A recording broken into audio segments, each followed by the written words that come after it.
So there was an investigation released by the New York Attorney General office, and they say that Andrew Cuomo is guilty of sexual harassment with at least 11 women. So we're going to get into the specifics. We're going to get into the details in just a little bit. But first, I want to show you, he's made this defense a number of times along the way. He's basically doubling down on this defense. So he released another video responding to this just after the announcement of the findings of the investigation. And here's what Andrew Cuomo says. I've been making the same gesture in public all my life. I actually learned it from my mother and from my father. It is meant to convey warmth, nothing more. Indeed, there are hundreds, if not thousands, of photos of me using the exact same gesture. I do it with everyone, black and white, young and old, straight and LGBTQ, powerful people, friends, strangers, people who I meet on the street. After the event, the woman told the press that she took offense at the gesture. And for that, I apologize. Another woman stated that I kissed her on the forehead at our Christmas party and that I said, "Ciao, Bella." Now, I don't remember doing it, but I'm sure that I did. I do kiss people on the forehead. I do kiss people on the cheek. I do kiss people on the hand. I do embrace people. I do hug people, men and women. I do on occasion say, "Ciao, Bella." On occasion, I do slip and say sweetheart or darling or honey. I do banter with people. I do tell jokes, some better than others. I am the same person in public as I am in private. You have seen me do it on TV through all my briefings and for 40 years before that. I try to put people at ease. I try to make them smile. I try to connect with them. And I try to show my appreciation and my friendship. I now understand that there are generational or cultural perspectives that, frankly, I hadn't fully appreciated. And I have learned from this.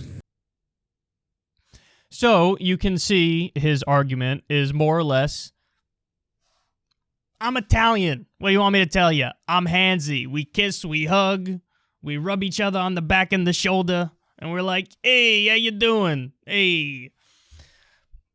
Now, what you're about to see is that what he does is he uses this defense for a bunch of the accusations against him. But then there are he's omitting like the more serious allegations against him, and he doesn't address those, or when he does address those, he basically says, not true, that's a lie. So he sort of has a bunch of different responses. Some of the things he's accused of, he's like, yeah, I did it, but there's really nothing wrong with it. And, people were misinterpreting what I was saying or what I was doing, and I'm just handsy, and this is just how we are, and I've always been like this, and here's 1,000 pictures of me acting like this, so it's fine. So that's what he says on some of them, but then on the more serious allegations, he pivots to, that didn't happen, that's a lie.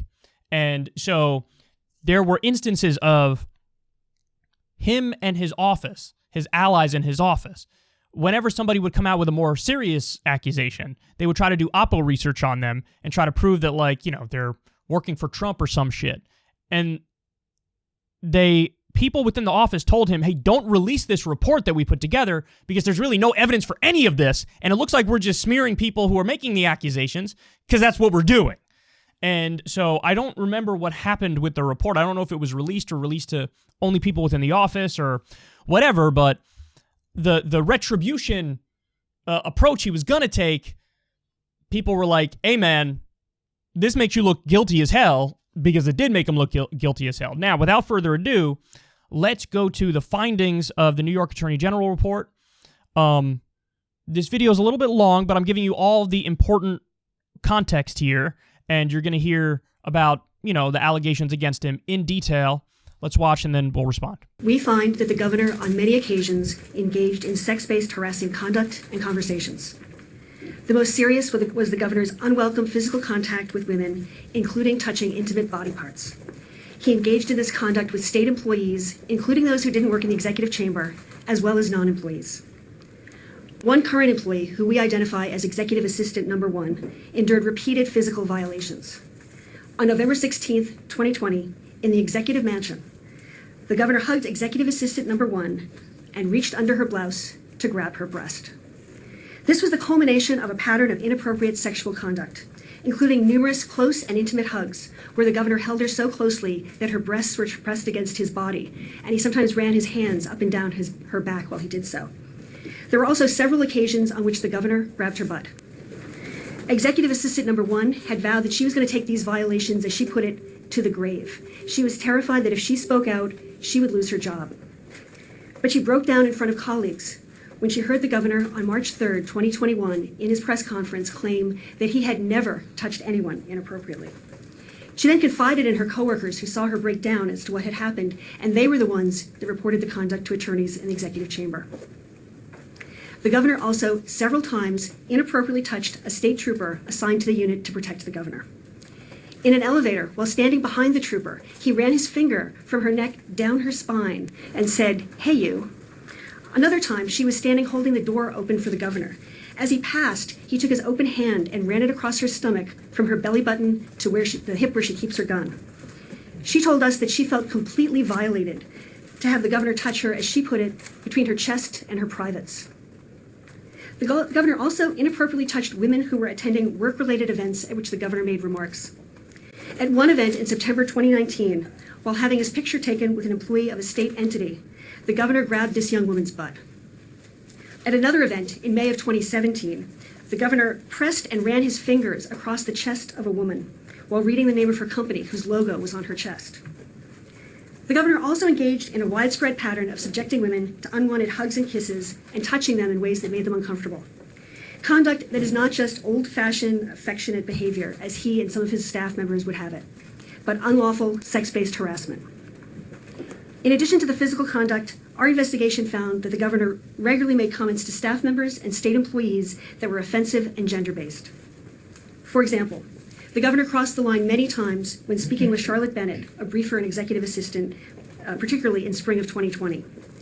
When she confided in the governor that she had been sexually assaulted in college, he asked her for the details of her assault. When talking about potential girlfriends, he said he thought he could date women as young as 22, knowing that Miss Bennett was 25 at the time. He asked her whether she had ever been with older men. He told her that he was lonely and wanted to be touched. He asked her if she was monogamous and what she thought about monogamy. He speculated on how her history as a sexual assault survivor might affect her romantic life. He told her that she looked like Daisy Duke. He suggested that she get a tattoo she was contemplating on her butt and asked her if she had any piercings anywhere other than her ears. Miss Bennett texted to a friend on the day where many of these comments were made that she was upset and confused and that she was shaking. Another example is the governor's comments to the state trooper, the same trooper he touched on the stomach and back. After the governor had become single, he asked the trooper how old she was. When she responded that she was in her late 20s, he said, "That's too old for him." He then asked her how much of an age difference he thought he could have between him and a girlfriend and have the public still accept it. She suggested it might be a good idea to stick with women at least as old as your daughters. She then tried to deflect the conversation by asking the governor what he was looking for in a girlfriend. He responded that he was looking for somebody who could handle pain. Another time, when the governor found out that the trooper was engaged, he asked her why she'd want to get married because, among other things, your sex drive goes down.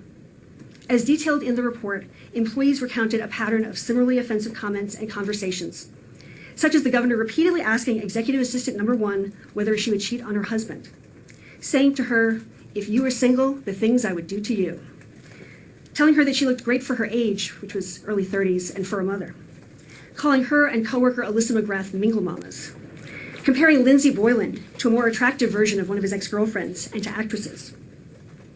Women also described to us having the governor seek them out, stare intently at them, look them up and down, or gaze at their chest or butt. In sum, the governor routinely interacted with women in ways that focused on their gender, sometimes in explicitly sexualized manner, in ways that women found deeply humiliating and offensive. So now every single member of the New York delegation in Congress is saying he should resign. Joe Biden is saying he should resign. Other Democrats who had previously bit their tongue are now coming out and saying he should resign. And still defiant, Cuomo says, no, I'm not going to do that. But they might start impeachment. I don't know if it's impeachment hearings or the impeachment procedure or whatever the case is in New York State.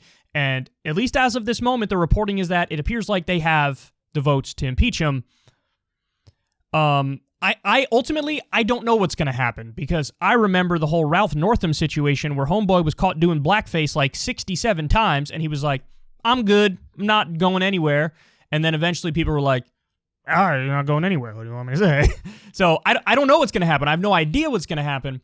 I think, honestly, the thing that Trump taught the political world is when the going gets tough, puff your chest out and say, fuck off, I'm not going anywhere. And eventually, shit dies down. And that may be the case now. But the only thing that could really prevent that is if in New York they have the numbers for impeachment. The reporting is that they do. But who knows if, when all is said and done and all the stuff, everything settles behind the scenes, if they'll still have enough votes for it. But as of right now, he has zero political allies. Everybody is saying they're done with him. Now, Biden actually made a good point about this. He was doing a press conference on it, and he basically said that, listen, I'm sure there are plenty of examples of things that he did that were old-fashioned affectionate behavior in the same way that Biden does that same shit. But the findings of the Attorney General report in New York are that it wasn't all that. It wasn't all that. And you could hear based on some of those stories that, yeah, it wasn't all that. So again, to run through it, he hugged an executive assistant and reached under her blouse to grab her breast. Right there. That's not old-fashioned affectionate behavior. If you're reaching under clothing to grab some titty and you don't have approval for that, you don't have consent for that, this isn't, you're not in a relationship and the mood is sort of frisky, then I don't see how he can, argue out of that one. Now, my guess is his point is, no, that's one of the ones where they're just lying about it. Okay, but again, it is sort of convenient that some of the things he's like, old-fashioned and affectionate behavior, the ones where you caught me like on tape. And then other times it's like, oh, no, that didn't happen at all. The governor grabs a bunch of people's asses. Again, that's not old-fashioned affectionate behavior. I do think you can make a case that, like, the grabbing of the face or like the kissing on the cheek, I think you can make a case that that's old-fashioned affectionate behavior. Now, it is true, though, that today you probably shouldn't do that because the culture is changing and evolving, and so it's not as okay to do it today as it was back then. But if it is that, we should call it that. But again, when you talk about grabbing asses, it's just not that. That's not what we're talking about here. That's obviously sexual in nature. Like, he knew what he was doing. He knew he was being pervy the entire fucking time, but he kept doing it. Ran his finger from the neck down the spine of a state trooper and said, hey, you, more explanations of grabbing tits and ass. They make crystal clear, the New York Attorney General report, quote, not just old-fashioned affectionate behavior. Now, this is a curious one, because there's one where a woman who was sexually assaulted went to work in Cuomo's office because she was sexually assaulted, and she saw that their office is doing good policy work on sexual assault, which I know is massively ironic. And he basically asked her for the details of her assault.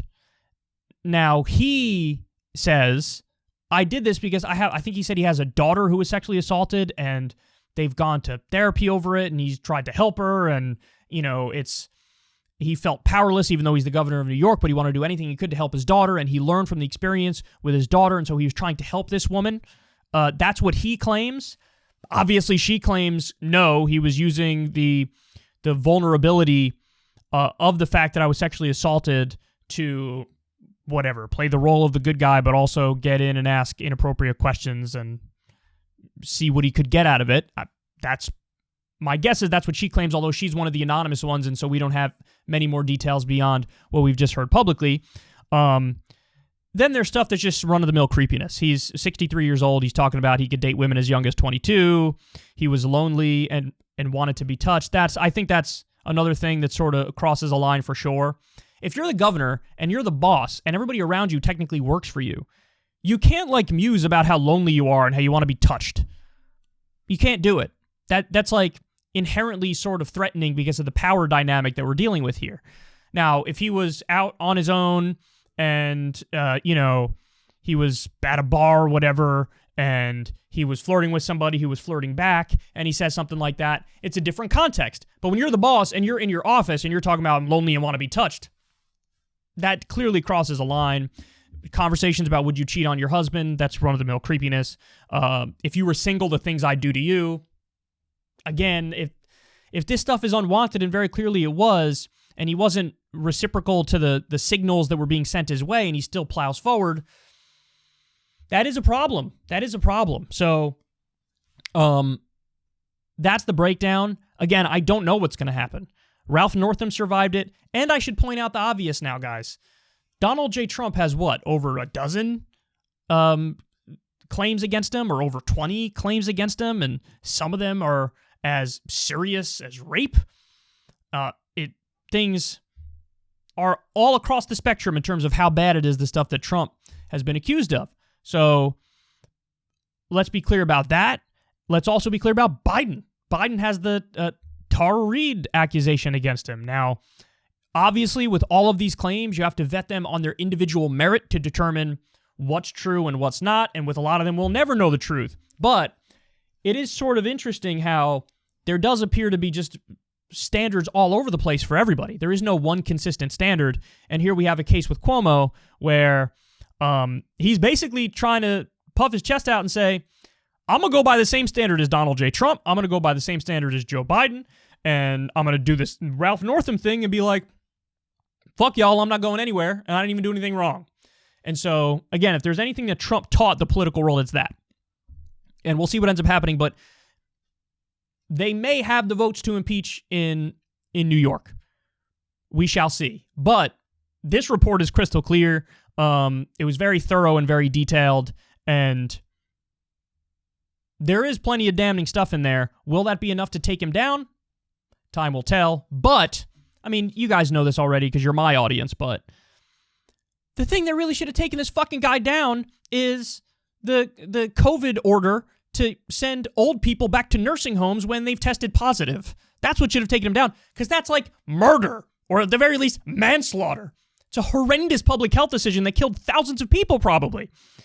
That's crazy. Now, the reason why that didn't take him down, though, and you all know this, is you had Republican senators copying and pasting the language in that and putting it into their own bills because they agreed with it, because they don't want any liability for any of the nursing homes. They were doing the liability protections for all these businesses so they don't get sued when it comes to COVID. So you also had 5, 6, 7 other governors copying the stuff from Cuomo. So if he goes down, they all go down on that. So everybody overlooks like the manslaughter shit.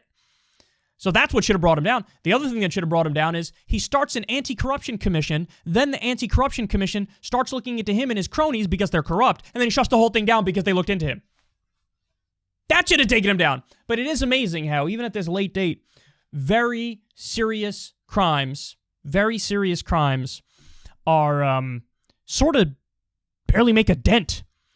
And it has to be more in the realm of the sexual stuff and the personal stuff to even have a prayer of getting accountability. But I guess you could say, it's a little bit sort of like getting Al Capone on tax evasion. It's like, ultimately, as long as you're getting him on something, it's better than nothing. So we'll see what happens with this.